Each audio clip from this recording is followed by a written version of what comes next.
भारतीय wrestling federation के लिए 28 मई और 30 मई का दिन काला दिन बन गया है। जिस तरह से राष्ट्रीय राजधानी दिल्ली में नई संसद भवन के उद्घाटन के दिन ही पहलवानों को सड़क पर घसीटा गया, उन पर लाठियां चलाई गई, उन्हें जबरन बस में बिठाकर घंटों हिरासत में रखा गया, ये सब किसी भी भारतीय के लिए शर्मनाक है।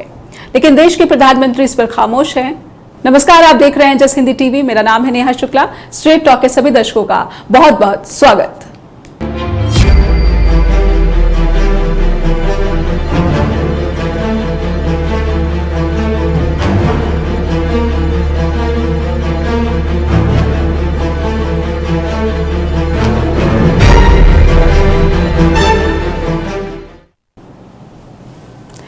मई दिन मंगलवार 1.5 घंटे तक हरिद्वार में हर की पौड़ी में गंगा किनारे देश के चैंपियंस पहलवान, देश की शान बेटियां अपने मेडल्स को सीने में दबाए सुबकती रही, घंटों सुबकती रही। भारी माहौल जो था वो बहुत ही गमगीन, तनाव का माहौल और लोगों की भारी भीड़ वहां पर देखने को मिल रही थी।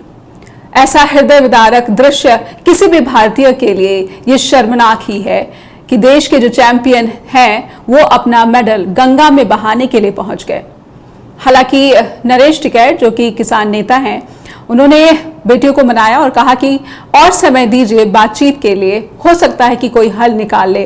ब्रिजभूषण शरण सिंह के खिलाफ कार्रवाई, उनकी गिरफ्तारी की मांग को लेकर हमारी देश की बेटियां, देश की शान लगातार कार्रवाई की मांग कर रहे हैं, लेकिन कोई कार्रवाई नहीं हो रही। और अब एक ये बात भी निकल कर आ रही है, सूत्रों के हवाले से वो भी कहा जा रहा है कि दिल्ली पुलिस ने कहा है कि ब्रिजभूषण शरण सिंह के खिलाफ गिरफ्तारी के लिए कोई सबूत ही नहीं है। और पॉक्सो मामले में भी ये कहा जा रहा है कि एक मोड़ आ गया है, शिकायतकर्ता नाबालिग नहीं बल्कि बालिग निकली के। हालांकि इस खबर का भी खंडन किया जा चुका है।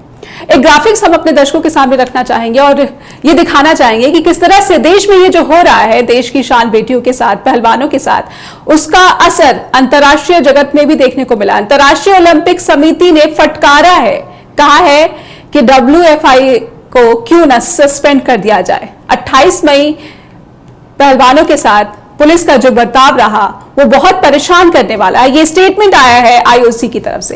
पहलवानों की शिकायत की निष्पक्ष और तेजी से जांच की भी बात कही है IOC ने। इस दौरान हम एथलीट्स की सुरक्षा और कुशलता की अपील करते हैं। ये स्टेटमेंट का, IOC के स्टेटमेंट का, अंतर्राष्ट्रीय ओलंपिक समिति के स्टेटमेंट का हिस्सा है। IOC ने IOA से, यानी कि इंडियन ओलंपिक एसोसिएशन से भी कहा है कि वो देश के एथलीट्स की सुरक्षा को सुनिश्चित करे। तो ये स्टेटमेंट अंतर्राष्ट्रीय ओलंपिक समिति का और यूनाइटेड रेसलिंग बॉडी जो है, उन्होंने भी धमकी दी है WFI को कि आप कार्रवाई क्यों नहीं करते हैं। इस बेहद ही गंभीर मसले पर हमारे साथ विशेषज्ञों का पैनल जुड़ चुका है। आइए पहले उनका स्वागत करते हैं और फिर उनसे बातचीत आगे बढ़ाते हैं। हमारे साथ जुड़ चुके हैं बीजेपी के प्रवक्ता हैं प्रोफेसर विधु रावल जी, स्ट्रेट टॉक में पहली बार जुड़े हैं। प्रोफेसर, बहुत बहुत स्वागत है आपका।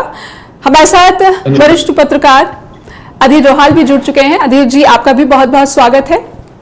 और हमारे साथ हरीश वशिष्ठ जी जुड़ चुके हैं, हरियाणा से ही है और हरियाणा की राजनीति और हरियाणा को काफी करीबी से समझते भी हैं। बहुत बहुत स्वागत है हरीश जी आपका भी स्ट्रेट टॉक में। धन्यवाद। शुरुआत में विधु जी आपसे करना चाहूंगी।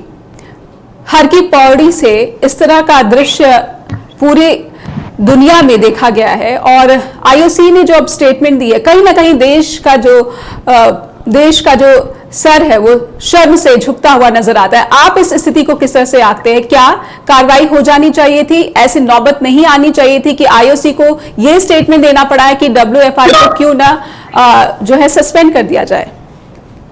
नेहा जी, क्या कार्रवाई हो जानी चाहिए थी जो नहीं हुई है, वो थोड़ा सा बताइए प्लीज। क्या कार्रवाई की उम्मीद कर रहे थे? पहला तो सुप्रीम कोर्ट में शिकायतकर्ता पहुंचे और उसके बाद दिल्ली पुलिस ने FIR दर्ज की। जी, यहाँ से नहीं बात शुरू हुई, बात शुरू हुई जनवरी से। जी, जनवरी में ये देश के नामी पहलवान, कुछ पहलवान दिल्ली के अंदर जंतर मंतर जो डेजिग्नेटेड साइट है धरने की, वहां पर विद परमिशन वहां पर आए और उन्होंने एक बात रखी कि ब्रिजभूषण शरण जो है, जो WFI के चेयरपर्सन हैं, वो तानाशाह रवैया रखते हैं और अपनी मनमर्जी से नियम बनाते हैं। उनको ऐसा करने से रोकना चाहिए और उनको WFI के पद से हटा देना चाहिए, ऐसा उन्होंने कहा। कि उन्होंने तो बल्कि खुद बृजभूषण शरण से मांग रखी कि आप इससे हट जाइए, अगर आप नहीं हटते हैं तो आपके कुछ जो क्रियाकलाप है उनको हम बाहर उजागर करेंगे, ये बात रखी। फिर जब आगे रिएक्शन नहीं आया, क्योंकि आपने मुझे कहा है इवेंट्स बताने के लिए, तो मैं सारे इवेंट्स को जो है आपके सामने रख रहा हूँ।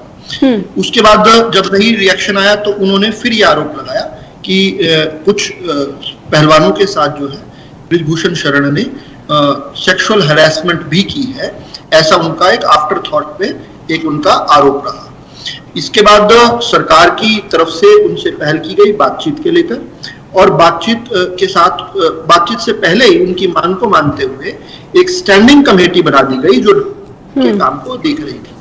इसके साथ ही जो इंडियन ओलंपिक एसोसिएशन है उसने भी अपने तौर पर एक समिति बना दी जो इस प्रकार के सभी आरोपों की जांच करने लगी। इसके बाद पहलवानों ने धरना स्थल से उठने से पहले एक और मांग रखी कि हमारा धरना जिनके नाम से रजिस्टर्ड है, जिन्होंने इस जंतर मंतर पर जिनके नाम से एक व्यक्ति के नाम से रजिस्टर्ड होता है प्रोसेस में, उसको भी, यानी बबीता फोगाट जो कि पहले ओलंपियन भी रही है, पहलवान भी है, उनका नाम भी, ये जो आपने समिति बनाई है वो एक तरह से जज है, उन जजों की एक सूची में उनका नाम भी डाल दिया जाए। तो मेरे ख्याल से ये आउट ऑफ द वे जाकर ये शायद हुआ होगा कि जो पीड़ित पक्ष है वो अपनी मर्जी से अपना जज नियुक्त कर रहा है। ये शायद कम ऐसे अवसर मिले होंगे इतिहास में, लेकिन उनकी इस मांग को मानते हुए बबीता फोगाट को भी उस समिति में रख लिया गया। उस समिति में 8 अलग अलग सिटिंग्स हुई, अप्रैल तक वो चली है समिति, और उन 8 में मुझे पूरी जानकारी नहीं है, लेकिन मीडिया रिपोर्ट्स के अनुसार, जिसका खंडन किसी साइड से नहीं हुआ, उन 8 की 8 में एक सदस्य उपस्थित नहीं था। दुर्भाग्य से वो वही सदस्य था जिसको समिति में कहकर रखवाया गया था। अब उसके बाद ये भी खबर आई कि उन समिति के सदस्य ने कहा कि मेरे से रिपोर्ट छीन ली गई। बाद में उसी समिति के दूसरे सदस्य जो कि इस देश के नामी एथलीट है, no less than Mary Kom उसकी अध्यक्ष थी समिति की, उसी ने देश के ओलंपिक मेडलिस्ट रहे हैं, चाहे डोला बनर्जी हैं और चाहे योगेश्वर दत्त जो कि पहलवानी का एक बहुत बड़ा नाम है। शायद जितने बड़े नाम है इतने ही बड़ा नाम है, मैं खिलाड़ियों में छोटा बड़ा नहीं करना चाहता। इन्होंने अपनी समिति ने रिपोर्ट जो है PT उषा जी, जो अगेन इस देश के बहुत बड़ी खिलाड़ी हैं, उनको ये समिति ने रिपोर्ट दी और उनकी तरफ से आया कि ये तो ईमेल की गई रिपोर्ट थी, तो छीनने का तो सवाल ही नहीं पैदा होता। तो अभी इसमें क्या सत्यता है क्या नहीं है, समिति की रिपोर्ट को क्या पब्लिक किया जाना चाहिए नहीं किया जाना चाहिए, विवेक पर जो है PT उषा जी और उनकी समिति के कुछों ने कहा कि इसको लेकर सुरक्षा का कोई विषय है इसलिए नहीं की, जो भी विषय है। इसके बाद एक और घटनाक्रम होता है 18 अप्रैल को, मैं थोड़ा सा एक्सटेंडेड टाइम ले रहा हूं ताकि विषय पूरा का पूरा ध्यान में आ जाए। 18 अप्रैल को, माफी चाहूंगा 19 अप्रैल को इसी साल की, दीपेंद्र हुड्डा जो कि लगातार प्रयास कर रहे थे WFI के प्रेसिडेंटशिप के लिए, पहले पूर्व में उन्होंने प्रयास किया था तो बृजभूषण शरण जो है उन्हीं को हराकर बने थे, वो लगातार इस प्रयास में थे। 19 अप्रैल को उनकी जो फेडरेशन थी उसकी मान्यता को रद्द कर दिया, ये एक बड़ा काम था। 21 अप्रैल को यही पहलवान जाकर इन्होंने, अभी वो समिति की रिपोर्ट सार्वजनिक नहीं हुई, उससे आउट ऑफ द वे जाकर इन्होंने दिल्ली के अंदर कैनॉट प्लेस जो पुलिस स्टेशन है वहां जाकर इन्होंने FIR दर्ज करवाई और इन्होंने कहा कि ऐसे करके ये 7 पहलवान हैं जिनके साथ सेक्सुअल हैरेसमेंट हुआ है, इन्होंने उनके साथ किया। अब 21 को शाम को FIR करवा रहे हैं और 23 को सुबह धरना स्थल पर गद्दे लगकर, पूरे व्यवस्था होकर वहां पर गद्दे लग जाते हैं। 21 को शाम को कंप्लेन करके आ रहे हैं और 23 को सुबह धरना स्थल पर बैठ रहे हैं। 25 को जाकर धरना स्थल से ही बैठे बैठे सुप्रीम कोर्ट में एक याचिका दायर की जाती है, सुप्रीम कोर्ट उसका तुरंत संज्ञान लेता है। देश का सर्वोच्च न्यायालय, बहुत सारे काम है लेकिन फिर भी विषय की गंभीरता को देखते हुए तुरंत संज्ञान लेता है और वो दिल्ली पुलिस से पूछता है कि आपने अब तक FIR क्यों। ब्रेक के लिए रुकना पड़ रहा है विदु जी, लेकिन ये सारी बातें जो आपने कही है ये सब पहले से ही सार्वजनिक है। थोड़ी सी रह जाती है, अगर आप मुझे केवल 1-2 सेंटेंस दे तो बात ही पूरी हो जाएगी। पूरा घटनाक्रम पूरा हो जाएगा, मुझे लगता है, अगर आप ठीक समझे तो। एक ब्रेक की मजबूरी है, तो मैं जरूर आपकी बात जो है पूरी सुनूंगी, लेकिन एक ब्रेक के लिए कहा जा रहा है, तो ब्रेक के लिए रुकना पड़ता है। यहाँ पर एक छोटे से ब्रेक के लिए रुकते हैं और विदु रावल जी जो बात पूरी करना चाहते हैं वो भी सुनेंगे, और साथ ही साथ जो दो और विशेषज्ञ हमारे साथ बने हुए हैं उनका इस पूरे मसले पर क्या कहना है। अंतर्राष्ट्रीय स्तर पर जिस तरह से भारतीय रेसलिंग की फजीहत हुई है, मैं कहूंगी कि क्या ये फजीहत जो है हम इस स्थिति पर जहां पर पहुंचे हैं, जहां पर खड़े हैं, ये अवॉइड की जा सकती थी अगर वाकई में दिखता कि हाँ न्याय हो रहा है। बेटियों ने जो न्याय की मांग की है वो दिखना भी चाहिए कि वो न्याय हो रहा है। प्रोफेसर विदु रावल से हमने पूरे घटनाक्रम को सुना, लेकिन मैं चाहती हूं कि समय की, क्योंकि हमारे पास सीमित समय है, तो मैं अधीर जी के पास जाना चाहूंगी। अधीर जी, क्या ये जो फजीहत हुई है अंतर्राष्ट्रीय स्तर पर, इससे बचा जा सकता है था? भारतीय जो है रेसलिंग है, इसको इतना बड़ा काले दिन का जो सामना करना पड़ा है, और ये जो 5 दिन की अब बात कही जा रही, मुझे तो लग रहा है कि जिस तरह से रवैया रहा है जांच को लेकर, इन 5 दिनों में भी क्या होने की उम्मीद है? अधीर जी। धन्यवाद नेहा जी।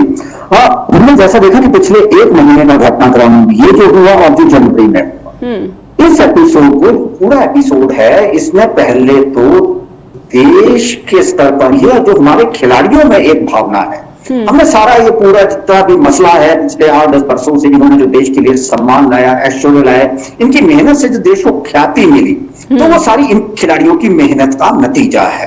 अब अगर कोई दावा ठोक के ये कहता है, मैं आज भी सुन रहा था कि वो ब्रजभूषण सिंह आज भी कह रहा है कि मेरी खून पसीना है। भाई आपका क्या खून पसीना है? हम देखते आए, मैं खुद खेलता रहा हूं कि हमारी जो भी फेडरेशन है वहां पर किस तरह जो भी वहां जितनी भी फेडरेशन की पदाधिकारी है उनका चयन कैसे होता है, जो भी सत्ताधारी दल होगा, हर सरकारों के समय ये रहा है, चाहे कांग्रेस की रही या भारतीय जनता पार्टी की, तो जो भी सरकारें रही हैं वो अपने जो भी चहेते हैं उनको, जितने भी हमारी जो खेलों से संबंधित बॉडीज है वहां रख दिया जाता है। अब वो कहते हैं, आज भी वो कह रहे हैं कि मैंने अपना खून पसीना बहाया। भाई ये पैसा जो है वो देश के लोगों की मेहनत से सरकारों की तरफ से फेडरेशन को दिया जाता है। सारी पहली बात तो ये है। हम इस एपिसोड पर अगर आए, रावल जी आएंगे आपके पास, अधीर जी की बात सुन ले जी। पिछले 1 महीने से पहले मैंने आपकी बात के बीच नहीं कहा था, बीच में आउटस्टैक करने की कोशिश मत कीजिएगा जी। सीधी सी बात है, मैंने आपकी बात पूरी संयम से सुनी है, अब दूसरों की बात भी सुनने की आदत डालिए। मैंने तो ये सीधी सी जी, अधीर जी की बात सुन लेते हैं। मैंने तो केवल हैंड रेज किया जी। आपकी बारी आएगी। आप क्यों आशंका जी, समय का ख्याल रखें, बात पूरी होनी चाहिए।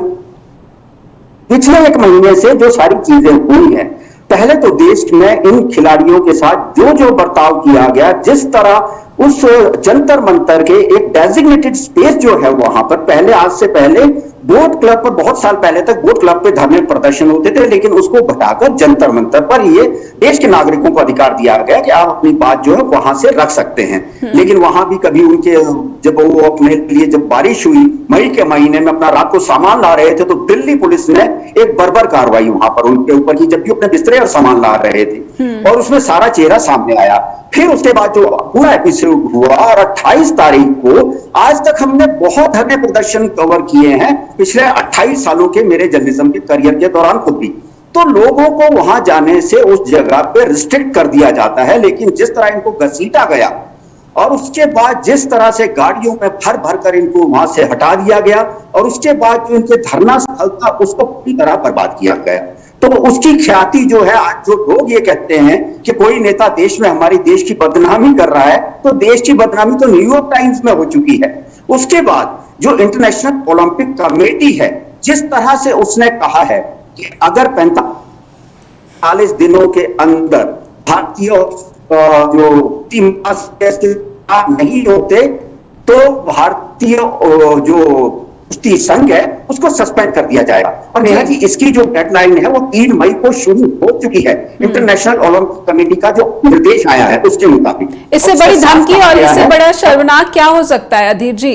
इससे बड़ा शर्मनाक क्या हो सकता है कि आईओसी ने धमकी दी है कि WFIA को सस्पेंड कर दिया जाएगा? समय थोड़ा सा बहुत ही सीमित है अधीर साहब, मैं आपके पास एक चीज जोड़ना चाहूंगा, उसमें एक निर्देश साथ में है कि अगर सस्पेंड होती है भारतीय कुश्ती महासंघ, तो हिंदुस्तान के जो खिलाड़ी हैं किसी भी विश्व स्तर की टूर्नामेंट्स में हिंदुस्तान का झंडा लेकर नहीं जा सकेंगे। और ये इससे शर्मनाक बात इस देश के लिए क्या होगी कि हिंदुस्तान के खिलाड़ी हिंदुस्तान का झंडा लेकर देश का प्रतिनिधित्व नहीं कर सकते।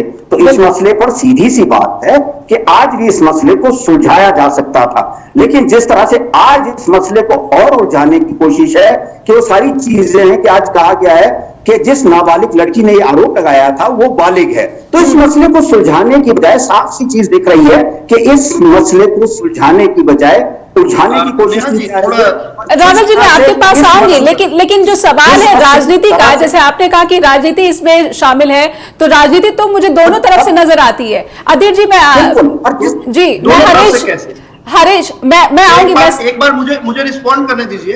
ब्रिजभूषण को पद पर क्यों बने रहने दिया गया? रावल जी, मैं आपके पास आऊंगी, लेकिन गलत आए हैं। मैं आऊंगी आपके पास रावल जी, आपको पूरा मौका मिलेगा, लेकिन हरीश जी इंतजार करें, उनकी भी बात सुन लेते। रावल जी, आप हरीश जी के भी सवाल होंगे, मुझे कुछ फैक्ट्स को करेक्ट करने दीजिए पहले। जी, आपको ठीक है, आप एक लाइन में अपनी बात रखें। जी, पहली बात तो वरिष्ठ पत्रकार है मुझे लगता है, लेकिन इस विषय की जानकारी थोड़ी सी सीमित लेकर आए हैं। पहली बात तो ये कि जिस व्यक्ति का नाम ले रहे हैं बृजभूषण शरण, वो जिस संस्था के हैं वो स्वायत्त संस्था है, उसका सरकार से कोई लेना देना नहीं है। दूसरा, इनका प्रेमिसेस ये कि सत्ताधारी दल का व्यक्ति बनता है, ये भी गलत है। जब भाजपा के सांसद थे वो, लेकिन ये हमेशा देखा हमने रावल जी। नेहा जी प्लीज, ये मुझे आप कहेंगे ये हमेशा होता है, मैं छोड़कर चला जाऊंगा अगर इस प्रकार जी। नहीं रावल जी, आप अपनी बात पूरी रखिए, लेकिन राजनीति और खेल भारत के साथ साथ। अधीर जी रुक जाइए, चैनल नहीं है, बहुत मुश्किल। रावल जी आप अपनी बात पूरी रखें। हरीश जी, हम समय की बर्बादी कर रहे हैं, आप रुक जाइए। रावल जी, हम समय की बर्बादी कर रहे हैं, मैं चाहती हूँ आप अपनी बात पूरी। अधीर से मैं आपसे भी रिक्वेस्ट करती हूँ कि आप रावल जी को बात पूरी करने दीजिए। रावल जी, एक लाइन में बात पूरी करें।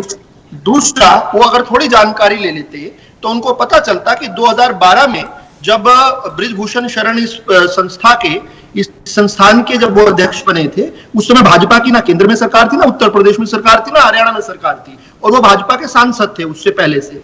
तो इसलिए शॉर्ट ऑन फैक्ट्स और केवल बुलेट प्रूफ करना। दूसरी बात ये कहते हैं कि मामला इस प्रकार से उलझ रहा है कि ये पता चल गया कि पोस्को एक्ट में जिस महिला का नाम दिया गया था वो बाद में चला, एज नहीं। तो मतलब आपने न्याय पहले से कर दिया है, आप न्यायालयों पर कोई विश्वास नहीं है, जांच जो होगी वो नहीं, आपने अपना फैसला सुरक्षित रखा हुआ है। अगर उस फ्रेम में फैसला आ जाएगा तो फैसला ठीक है। हरीश जी के पास जाने दीजिए। भाई सच को आने दो ना सामने जी। Why are you so worried about the thing? ठीक है रावल जी, हरीश जी की बात सुन लीजिए। रावल जी, मैं चाहता हूँ मेरा अनुरोध है, मैं प्रवक्ता नहीं हूँ, बृजभूषण ने कुछ गलत किया तो है। रावल जी, मेरा अनुरोध है, अधीर जी, रावल जी, मेरा अनुरोध है, हरीश जी के पास जाने दीजिए। रावल जी, अनुरोध है मेरा, समय की बर्बादी करें, कुछ भी हमारे दर्शकों को नहीं समझ में आ रही, स्पष्टता नहीं मिल पाएगी।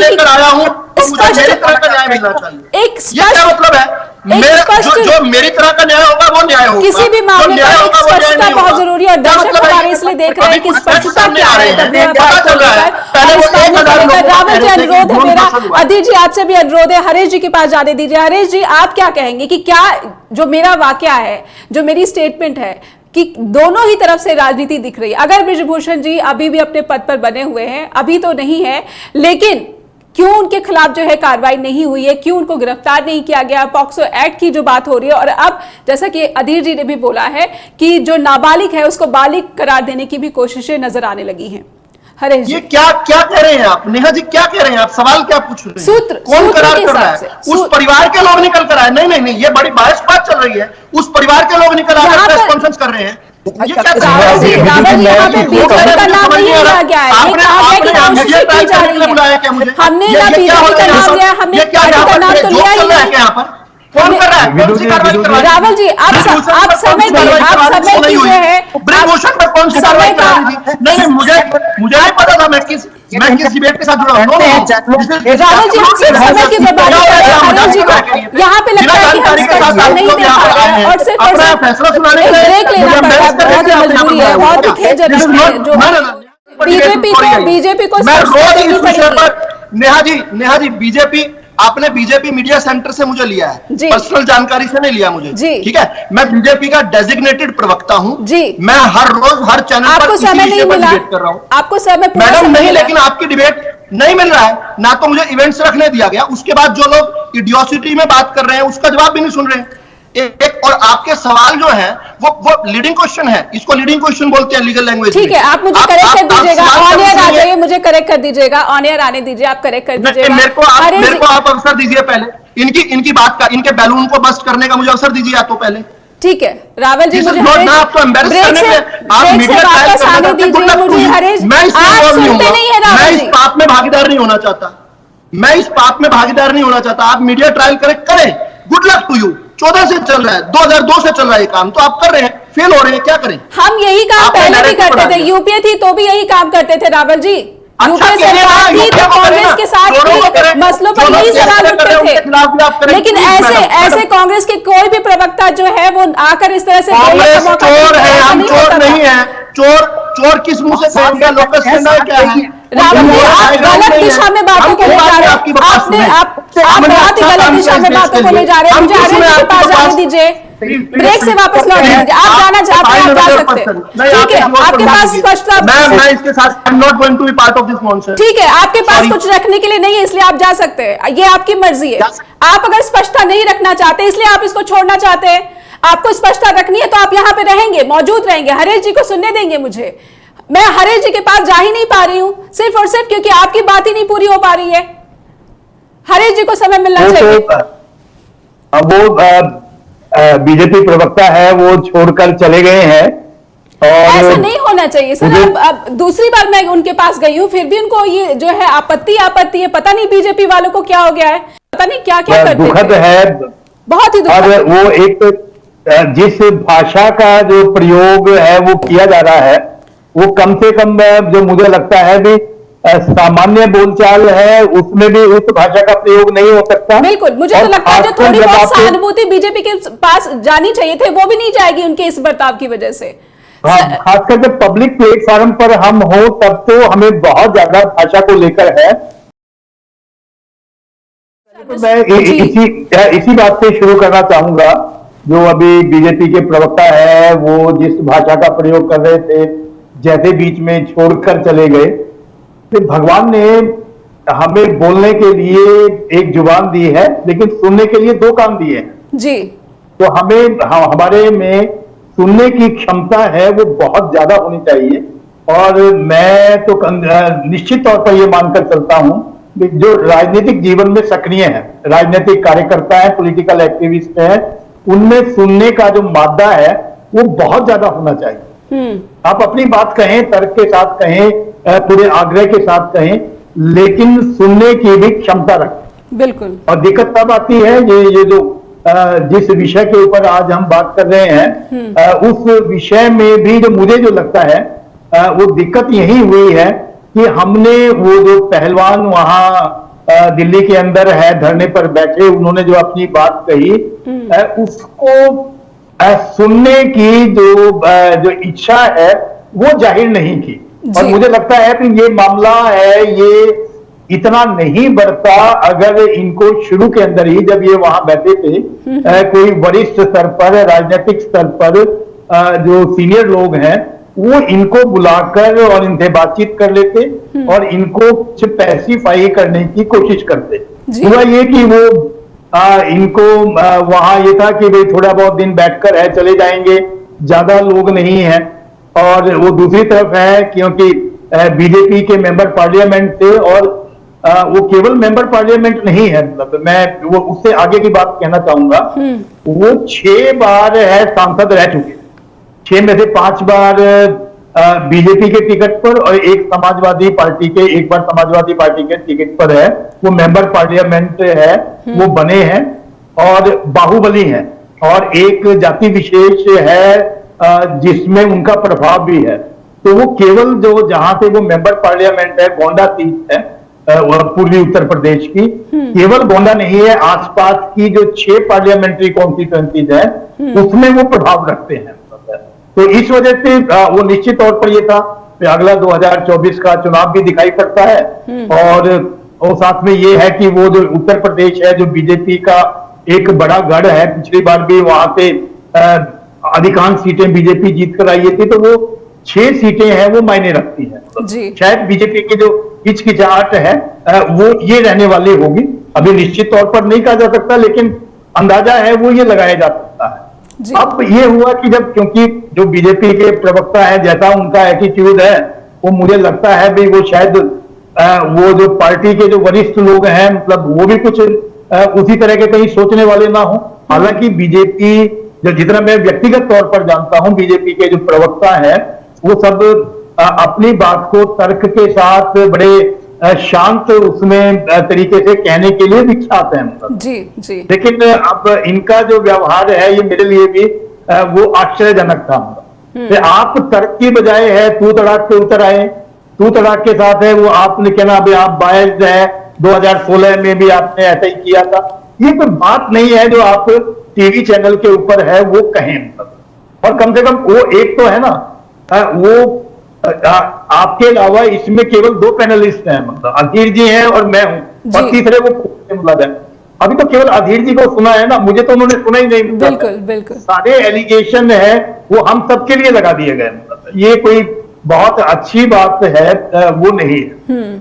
चलिए ये तो एक वो है जो उनके व्यवहार को लेकर था। वो पूर्वाग्रह की बात कर रहे थे सर, लेकिन मुझे लगता है कि वो खुद शायद पूर्वाग्रह से ग्रसित थे, तो बार-बार पूर्वाग्रह से ग्रसित होंगे ही, क्योंकि वो एक पार्टी के डेजिग्नेटेड स्पोक्स पर्सन है, तो वो तो पूर्वाग्रह हो ही गया।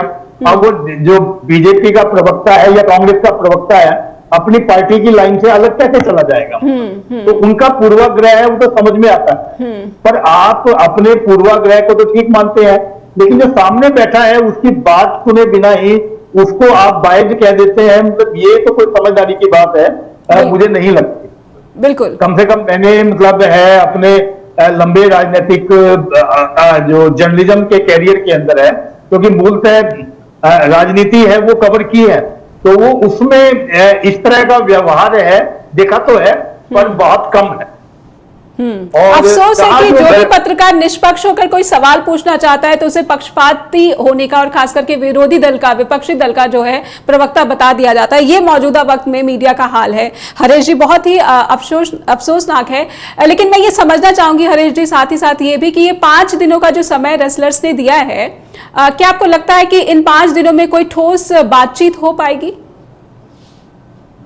देखिए वो तो बातचीत की तो संभावना मतलब हमेशा रहती है। अगर सरकार कोई इस समस्या को हल करना चाहे तो 5 दिन का समय बहुत है, और 5 दिन का नहीं 24 घंटे का समय भी बहुत है। बिल्कुल, पर वो आपकी जो नीयत है उसके लिए वो साफ होनी चाहिए कि हम समस्या को हल करना चाहते हैं। पर वो जो मुझे लगता है वो एक जो दिक्कत इसमें जो आने वाली है वो एक जो इश्यू है, जो टेक्निकलिटीज है उसको एक तरफ रख के, क्योंकि राजनीति है वो जो अधीर जी ने भी बात की है, राजनीति शुरू हो गई है इस विषय को। और उस राजनीति में ये है कि हरियाणा में, खासकर हरियाणा में कांग्रेस को एक बड़ा मुद्दा है वो मिल गया है। बिल्कुल, और वो उस मुद्दे की वजह से वो चाहे वो दीपेंद्र हुड्डा है, वो उनकी जो वो हार गए थे मतलब है कुश्ती फेडरेशन के चुनाव को, वो कारण रहा हो, या फिर वो हरियाणा में अगले में जो लोकसभा विधानसभा दोनों के चुनाव 2024 के अंदर हैं वो दिखाई पड़ता हो। तो क्योंकि एक हरियाणा है मूलतः वो एक खेल प्रेमी प्रदेश है, और हरियाणा की जो नीतियां है खेल की नीतियां नहीं है। मैं इसमें दोनों सरकारें हैं उनकी तारीफ करना चाहूंगा। इससे पहले भूपेंद्र सिंह हुड्डा है, उनका 10 साल का जो कार्यकाल था और 9 साल का कार्यकाल है ये इस समय के जो मुख्यमंत्री है मनोहर लाल खट्टर, उनका हुआ है। लगभग 19 साल और 20 साल के इस कार्यकाल में हरियाणा ने जो नीतियां बनाई है उसका नतीजा ये है कि आज हरियाणा के खिलाड़ी, और बाकी प्रदेशों ने फॉलो किया तो बाकी प्रदेशों के खिलाड़ी ओलंपिक में मेडल लेकर आ रहे हैं। मैं इसको एक कंटेक्स्ट है उसमें स्पष्ट है वो जरूर करना चाहूंगा, और उससे हमें पता चलेगा कि इन मेडल का महत्व क्या है। वो वरना तो ये लगता है ना, खासकर जो यंग जनरेशन है 30 साल से कम उम्र के जो नौजवान हैं, लड़के हैं लड़कियां हैं, उन्हें तो लगता होगा भाई ओलंपिक में गए हैं तो एक आध दो मेडल तो आएंगे ही आएंगे। नहीं, मतलब ये इतना आसान नहीं है जी। ये भारत ने 1900 से इस ओलंपिक के अंदर है, उस समय ब्रिटिश पीरियड था, इसमें हिस्सा लेना शुरू किया। 1900 से लेके और 1952 तक, मतलब 52 साल का जो समय है उसके अंदर है कुल जो हमारे देश अभी तक 35 में ओलंपिक मेडल हमारे देश के अंदर आए हैं और 1952 तक कुल मिला के हमारे देश को 5 मेडल मिले थे। और उस 5 मेडल में से अगर हॉकी वाले मेडल निकाल दिए जाए तो कुल 2 मेडल रह जाते हैं जो 1952 से पहले मिले थे व्यक्तिगत स्पर्धा के, इंडिविजुअल इवेंट। और उसके बाद है अगर हॉकी को छोड़ दिया जाए, कुल आज तक जो 35 मेडल मिले हैं उसमें से 12 जो मेडल है वो हॉकी को मिले हैं और उसमें से 23 मेडल जो कुल मिले हैं उसमें से 7 मेडल है वो रेसलिंग के। हॉकी के बाद जो सबसे बड़े जो मेडल हमारे देश में आए हैं वो कुश्ती के अंदर आए हैं। बिल्कुल। तो और उसमें भी मतलब है 1947 के बाद है कुल 30 मेडल आए हैं और उसमें रेसलिंग के तो ये अभी के हैं क्योंकि ये 7 मेडल हैं। बाकी सब है, वेट लिफ्टिंग 2 है, शूटिंग 4 है, बैडमिंटन 3 है, बॉक्सिंग 3 है, बाकी 2-2 3-3 मेडल है। तो रेसलिंग का एक बहुत बड़ा योगदान है जी, मेडल्स लाने रेसलिंग का बहुत बड़ा योगदान है। और मैं हरियाणा का कहना चाहूँ जी वो जो उसमें बड़ी बात है, ये जो मेडल्स हैं मतलब ये हम क्रिकेट है, क्रिकेट का पूरा देश दीवाना है, चाहे वो विराट कोहली हो या धोनी हो, लेकिन ये जो रेसलिंग के मेडल्स हैं मेरी नजर के अंदर है, क्रिकेट को मैं कोई सेकंड ग्रेड नहीं रख रहा हूं, लेकिन उनसे बड़ी उपलब्धि है, विराट कोहली और धोनी है उनसे बड़ी उपलब्धि है। ये जो बच्चे हैं ये ग्रामीण क्षेत्र से आते हैं। बहुत ही बड़ी बात और अच्छी बात कही आपने हरीश जी। है अभाव है जी, उसमें से कंपीट करके, और क्रिकेट के अंदर तो कुल मिला के 8-9 देश है वो खेलते हैं, इसमें पूरी दुनिया है।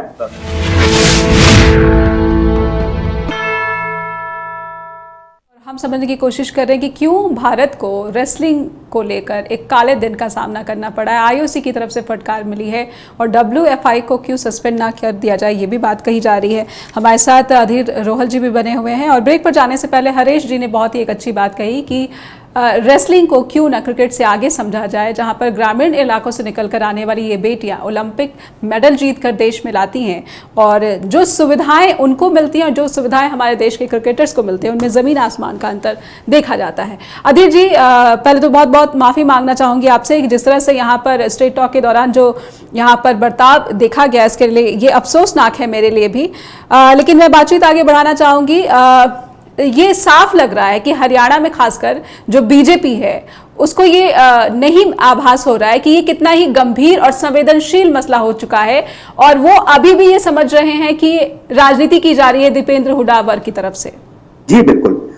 सबसे पहले तो मैं आपसे भी माफी चाहूंगा, अपने दर्शकों से। हरीश भाई हमारे सीनियर हैं और मैं निजी तौर पर भी इन्हें जानता हूँ, तो सारी चीजें हैं, लेकिन जिस तरह की चीजें हैं ये नहीं होनी चाहिए। संयम, हरीश भाई ने कहा, हमसे बड़े हैं और बड़ों की बात हमेशा सुननी चाहिए और एक मूल मंत्र है जीवन का कि हमेशा गुड लिसनर भी हमें होना पड़ेगा। लेकिन अगर हम किसी पे आरोप लगाएंगे, और हमने तो वो दौर भी देखा, उस दौर में पत्रकारिता की है जब कांग्रेसों की सरकार रही है, कांग्रेस की सरकारों में यूपीए के समय भी हमने ऐसे ही वो अपनी जर्नलिज्म की और तब यही लोग हमें कहते थे और तब हमें कांग्रेस से गालियां पड़ती थी। तो ये जिस तरह का सिस्टम चल रहा है तो कोई फर्क नहीं पड़ता। लेकिन जो सारी चीजें हैं, ये जो सारी हरीश भाई ने बात कही कि इसके लिए 5 दिन नहीं, इसके लिए 1 घंटा 2 घंटा या 24 घंटे भी काफी है अगर इस चीज को सुलझाना हो। हाँ, ये जरूर है कि जैसे इस मसले पर अब राजनीति भी हो रही है और सभी लोग जो अब राजनीतिक दल है, जाहिर सी बात है कि कहीं भी कुछ होता है तो उसका राजनीतिक नफा नुकसान उठाने की कोशिश करते हैं। कांग्रेस या बाकी विपक्षी दल भी इससे फायदा उठाने की कोशिश कर रहे हैं, लेकिन ये मौका आना ही नहीं चाहिए था। जिस तरह सारी परिस्थितियां रही और भारतीय कुश्ती महासंघ का जो अपना आंतरिक संघर्ष था वो इनके पीछे आ खड़ा हुआ और सारी चीजें उस तरह घूमती गई और सिर्फ दोनों तरफ से इसको एक ही चश्मे से देखा गया। और कल की घटना और 28 तारीख की घटना से ज्यादा दुखद थी नेहा जी। मैं कल जब ये चीज सुनी तो मैं कल जब घर पहुंचा हूं तो मैं कहीं बाहर था तो जब मैं घर पहुंचा तो हमारे स्कूल कॉलेज के दिनों में जो हमें मोमेंटोज या मेडल मिले थे, मेरा ध्यान उन पर जा गया। तो वो हम सब ने बड़ी मेहनत से जुटाए होते हैं। और इन खिलाड़ियों ने तो, जैसे हरीश भाई ने जिक्र किया कि ये जो इनके इवेंट्स थे, ये इंडिविजुअल इवेंट्स में इन्होंने देश के लिए ये सम्मान लिए हैं। और इन जो इवेंट्स का जो अहमियत है वो टीम गेम से ज्यादा होती है। क्रिकेट से मुझे कोई दुराग्रह नहीं है, क्रिकेट को हम सभी पसंद करते हैं, लेकिन दूसरी ही जो खास चीज है कि जो हरीश भाई ने भी जिक्र किया कि ये जो खिलाड़ी जिस बैकग्राउंड से आते हैं, जिस पृष्ठभूमि से आते हैं, तमाम तरह के अभाव इन्होंने देखे हैं, जीवन में बड़ा संघर्ष करके ये यहां तक पहुंचे। और देश के लिए वो सम्मान हमने 80 और 90 के दशक में भी देखा कि हिंदुस्तान जो है वो मेडल के लिए तरस जाता था। लेकिन आज ओलंपिक हो, कॉमनवेल्थ गेम्स हो, एशियाड हो, तो हमें सबसे पहली जो उम्मीद रहती है वो कुश्ती, बॉक्सिंग, इन चीजों से रहती है। और वो जो सारे खिलाड़ी हैं वो हरियाणा से आ रहे हैं। और बहुत अच्छी बात है कि हरियाणा की सरकारों ने, चाहे पूर्व की कांग्रेस की सरकार है या मौजूदा भारतीय जनता पार्टी खट्टर साहब की सरकार है, खेलों को लेकर किसी भी सरकार ने कोई भेदभाव हरियाणा में नहीं किया है। और उसके नतीजे हमारे सामने हैं। तो ये जो नतीजे हमारे सामने आए हैं, उसके बाद अगर कहीं थोड़ी बहुत नाराजगी या कुछ चिंताएं खिलाड़ियों की तरफ से आ रही हैं, तो उसका समय रहते ही निराकरण होना जरूरी था नेहा जी। और अगर अभी भी नहीं हुआ है तो अभी कोशिशें जारी रखनी चाहिए कि इस मसले पर टकराव ना हो। अन्यथा ये मसला जो है एक राजनीतिक रंग लेता जा रहा है अब। और इसको जिस तरह से अब राजनीतिक रंग दे दिया गया है राजनीतिक दलों द्वारा, और कहीं ना कहीं अब इसके पीछे राजनीतिक दलों के साथ समुदाय भी खड़े हो रहे हैं, सारी चीजें हम देख रहे हैं। कहीं ना कहीं इसे अब जो हरियाणा में है या उत्तर प्रदेश में है कि इसे अब जो जाट वर्सेस राजपूत कहा जा रहा है, तो ये बहुत ही दुर्भाग्यपूर्ण है। हमारे देश के खिलाड़ी जब हमारे लिए खेलते हैं तो किसी जात विशेष के लिए नहीं खेलते, ये हिंदुस्तान का झंडा लेकर वहां हमारा प्रतिनिधित्व करते हैं, ये हमारे हिंदुस्तान के लिए खेलते हैं। और आज भी ये खिलाड़ी भले ही हरियाणा से आते हो, लेकिन ये पूरे देश के खिलाड़ी हैं, इनका सम्मान होना चाहिए। और इनकी जो नाराजगी है, जो चिंताएं हैं, वो दूर होनी चाहिए। अगर कुछ अच्छा होता है, इनकी नाराजगी को दूर करके कुछ अच्छे रिजल्ट्स आते हैं, और इस तरह की तस्वीरें जो आज दुख दे रही हैं हमें, वो नहीं देखने को मिलती, तो आने वाले दिनों में अच्छा रहेगा। हरीश जी से मेरा प्रश्न है, हरीश जी, क्या यहाँ पर दायित्व बनता है हरियाणा के मुख्यमंत्री का, मनोहर लाल खट्टर का, या फिर डिप्टी सीएम का, कि वो इस स्थिति में देख रहे हैं अपनी बेटियों को कि हर की पौड़ी पर अपने मेडल को सीने में दबाए वो सुबक रही हैं, लेकिन कोई एक सिंगल स्टेटमेंट कहीं से नहीं आता। क्या अपना दायित्व इतनी आसानी से सरकारें जो है इसे नजरअंदाज कर सकती हैं, और ये कितना उचित है उनकी खामोशी? मुझे लगता है जो ये, क्योंकि मुद्दा है सीधा केंद्र सरकार के साथ जुड़ा हुआ है, और केंद्र में भी क्योंकि वो जो खिलाड़ी हैं, पहलवान हैं, वो प्रधानमंत्री से सवाल पूछ रहे हैं, प्रधानमंत्री हैं, उनके मुंह से कुछ कहलवाना चाहते हैं, तो इसलिए वो हरियाणा के जो मुख्यमंत्री होंगे या उप मुख्यमंत्री होंगे, वो तो नहीं बोलेंगे इस मामले। दूसरा ये है जो इसमें जो इसके साथ जो अभी अधीर जी ने भी जिक्र किया और मैंने भी पहले कहा, क्योंकि इसके अंदर वो हरियाणा की जो राजनीति है वो बहुत ज्यादा इन्वॉल्व हुई। और पर ये राजनीति शब्द को हमेशा एक नेगेटिव वर्ड की तरह से क्यों प्रोजेक्ट किया जा रहा है सर? मैं ये समझना चाहूंगी, अगर राजनीति लोगों के मुद्दे पर, लोगों की समस्याओं, लोगों की शिकायतों पर आधारित राजनीति, अगर राजनीति हो रही है तो कहीं ना कहीं मुद्दे हैं, कहीं ना कहीं शिकायतें हैं, कहीं ना कहीं जो है आरोप हैं। तो अगर राजनीति अगर इसमें घुस गई है तो इसको नकारात्मक शब्द की तरह से ही क्यों समझा जा रहा है? और बीजेपी का ये प्रोजेक्शन की राजनीति की जा रही है, ये कितना उचित आप समझ रहे हैं?